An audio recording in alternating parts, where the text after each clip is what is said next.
Hi, how's it going? So there's this huge glaring issue that I have a big problem with. Have you guys ever been watching an anime and then like this happens? Yeah. Cool, eh? Alright, first of all, nobody likes that. It's not funny. It's never been funny. It's like the worst trope. Why does this happen so much in the shows? Like, it's not even like, even people who like teen dramas, they see the love triangle and then they all go, oh God, not the love triangle again. Like, I don't know why it's still in there. Like, nobody even likes it anymore. One, I've gone to school in Japan and this has literally never happened to me once. I don't want it to happen to me because I don't really need to have be an accidental whatever guy to touch a woman's boob. But at the same time, this happens so much and no one's doing anything about it, right? 1 in 4 people encounter violence in their life.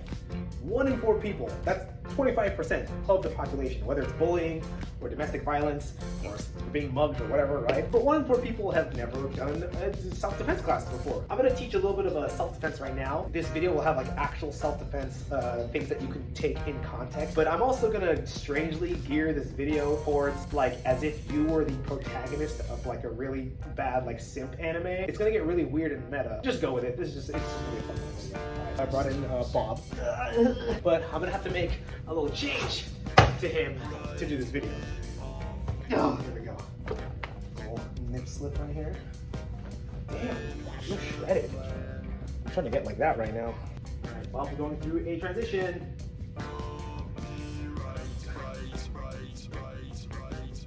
All right, couldn't get them on.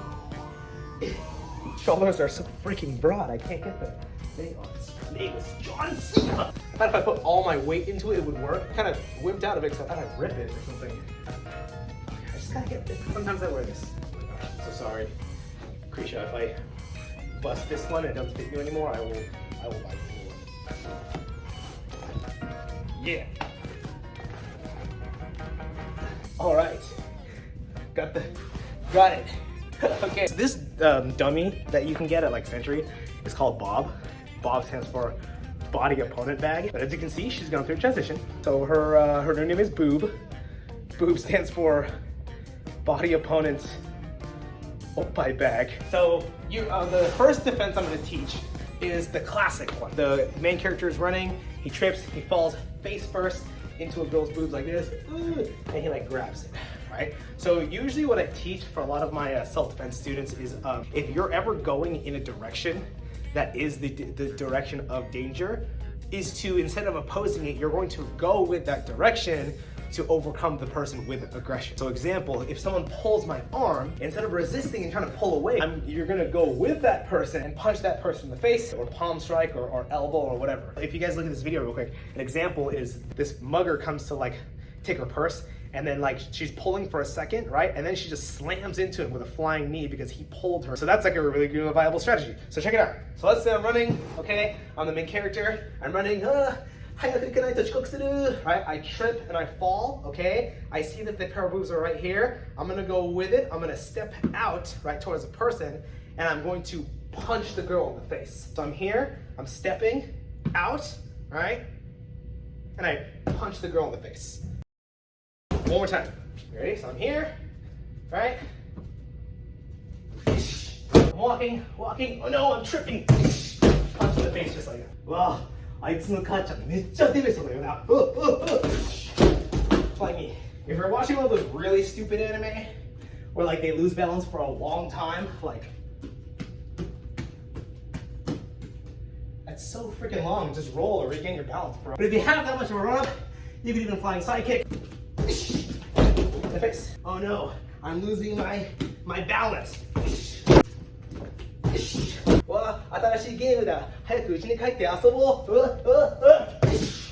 Crisis averted. Technique number 2. Okay, you're past the point of recovery. So what that means is you are past the point of when you're tripping forward, being able to step this foot out. Because if I fall further and I stick my foot out, nothing's gonna happen, right? Ready, watch. I'm just gonna fall down, okay? So If you're past that point, you have to do something to recover on the ground. You know, usually the main character's running, okay? He trips and he falls on the girl, okay? What drives me nuts usually is because they're padding for filler time. There's like 5 whole seconds where like he opens his eyes and he's like, oh, what the heck is this? Eyes and the girl's there, and the girl's usually like, fall on the ground, like a simple fall knocked me out. And the girl opens their eyes and they're like, ew, pervert. And the guy's like, no, my Echo-chan. So there we go. There's that little window that you can escape out of, that 5 seconds where she's like, or whatever, so that you don't look like a weirdo molester. So this can be avoided with a simple forward roll.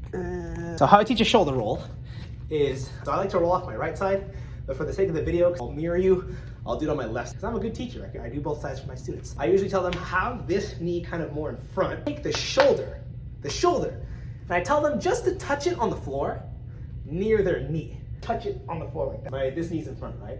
I touch it on the floor near my knee, okay?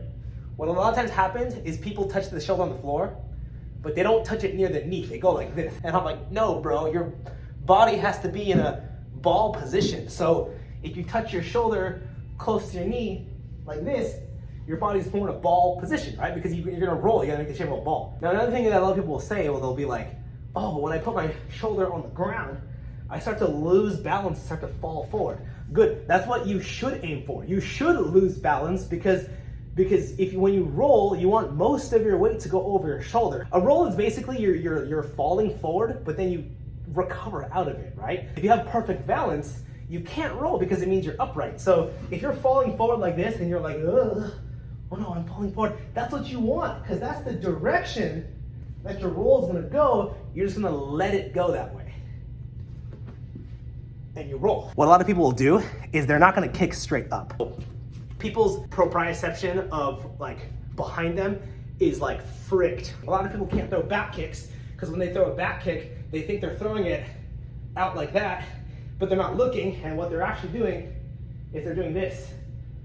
But they feel like they're kicking high, but they're not. They're doing this, they're like, yeah, I'm probably kicking to the person's stomach. And then one time I'm like, dude, take a look at what you're doing, and they look, they're like, oh my God, it's so low. I'm like, yeah, because there's no proprioception back here, okay? You gotta know exactly where your kicks, boom, are gonna go. Same thing, when I roll, a lot of people will roll and they'll kick their legs to the side, or they'll do this. And they'll log roll. You could log roll. Any roll is better than no roll, but the only reason why we do a shoulder roll is because it's easier to get up from a shoulder roll. Technically the log roll is better because it takes out a lot of the impact of you hitting the floor, but the reason why we do the shoulder roll is because if you're not taking so much impact, you might as well be standing up a little bit faster, right? So it's better to do a forward roll and to stand right back up rather than you do a log roll and then you have to do this and this and this to get up. Not everyone can just like hip up and just like stand just like that. Getting off track, but you take the shoulder, you put it on the ground, you have to kick straight up so that it takes you forward, and then you can roll forward just like that. So now let's do it in the context of the self-defense. All right, so here's Boo, right? I'm a stupid main character. I just tripped and I fell on top of her. Oh no! And I'm here, okay? I'm just gonna take my shoulder, bring it to the floor, to the point of the floor I wanna roll off of, and I gotta kick my legs straight above, right? Boom, just like that. One more time, I'm here on top, boom, and roll out. When I'm done, never assume you're safe, punch the girl in the face. If you're really savvy with this, you can kind of do it instantaneously.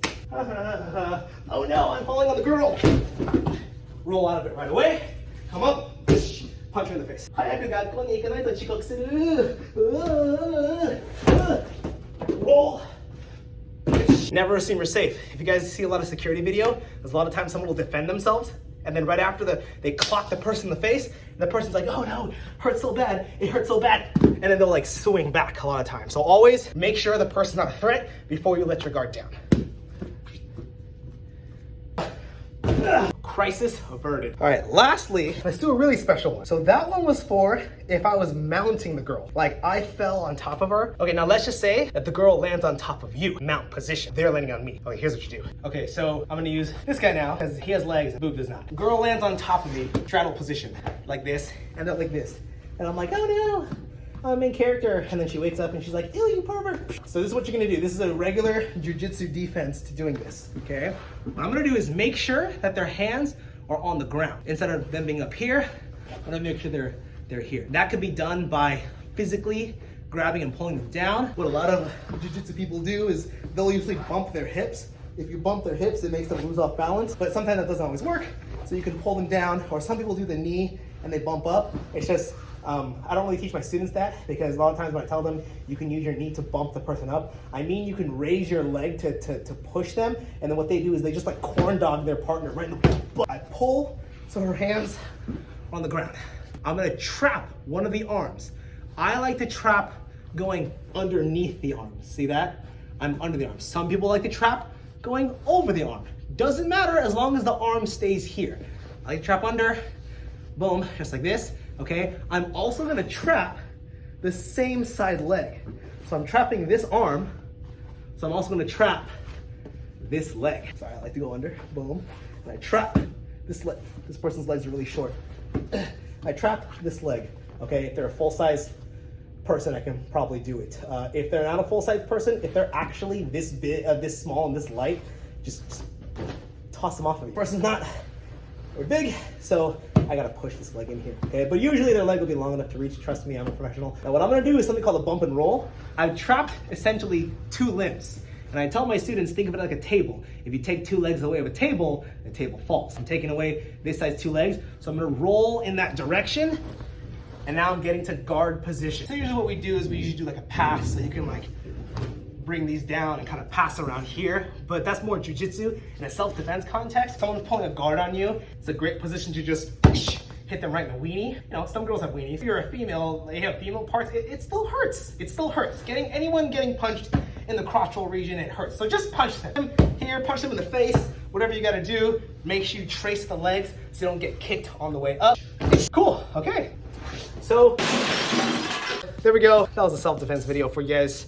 I hope in some ways it was a little bit insightful in terms of self-defense. Usually overcoming the person with aggression is the best thing to do in certain situations, but also just making smart choices in general to provide yourself with safety rather than having to resort to violence, because if you don't ever have to be in that situation, then you've properly defended yourself. A lot of my students will ask me like, oh, Master Rashid, if you're walking into an alleyway at 11 p.m. at night, could you fight off 3 guys? The answer is no. Actually, wait. But the short answer is like, no, because I would never be walking down a freaking alleyway at 11 p.m. at night in the middle of the night, like what if there's just sketchy people in there? You know, what if like there's something dangerous in there? Yeah. You guys wanna see a backflip? See you next time.